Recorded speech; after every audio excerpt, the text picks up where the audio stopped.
Welcome back to the Daytime Kitchen as we are getting you ready for Easter and for spring on the lighter side. And we got Dietitian Nutritionist Monique Richard again with us here in the Daytime Kitchen. And you know, we took a look at all of your cheesy chicks and all this great stuff up here.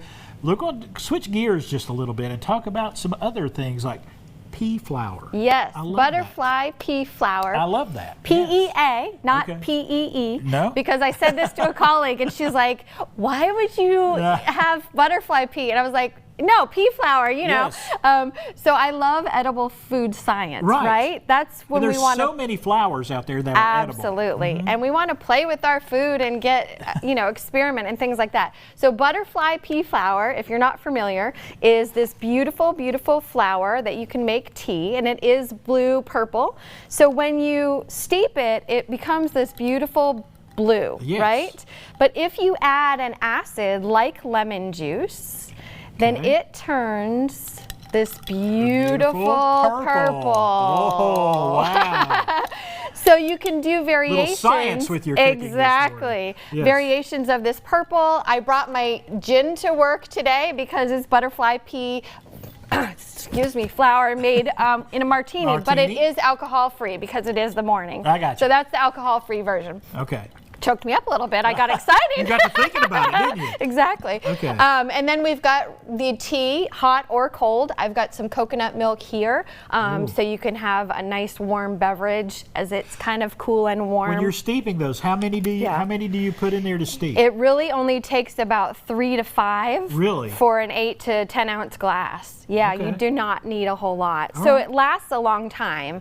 And so again, you can use it with cooking. You can use it with beverages. It's all the rage now with like the layered matcha and ube and things like that. But just a beautiful, fun way to change things up a little bit. And you got these wonderful looking, first of all, we'll talk about the eggs in just a moment, but let's talk about these ice cubes that you have. Yeah, so I did exactly that. Took a variation of these tulip ice cubes and took a variation of added some lemon, added some coconut milk, so you can see all the colors that came out of those ice cubes because I took the butterfly pea water and just put variations of lemon drops and concentrations. And so how beautiful is that? And if you're making drinks out of them and you got the ice cubes made out of them, you're not going to dilute the drink as much. Exactly. So when it's hot, you know, you'll be able to keep that drink going as long and so you can really impress your guests by putting some of the lemon juice ice cubes in the butterfly pea, and they'll be like, this is changing. I like it. I like it. Let's talk about those eggs so the eggs are dyed with red cabbage. The two bluer ones are actually red cabbage. So you boil that for about an hour, and then you're going to put it in a jar with some vinegar and put your eggs in there. So that turns blue. Yes. And then the butterfly pea flour was used for the other blue ones with whipped cream.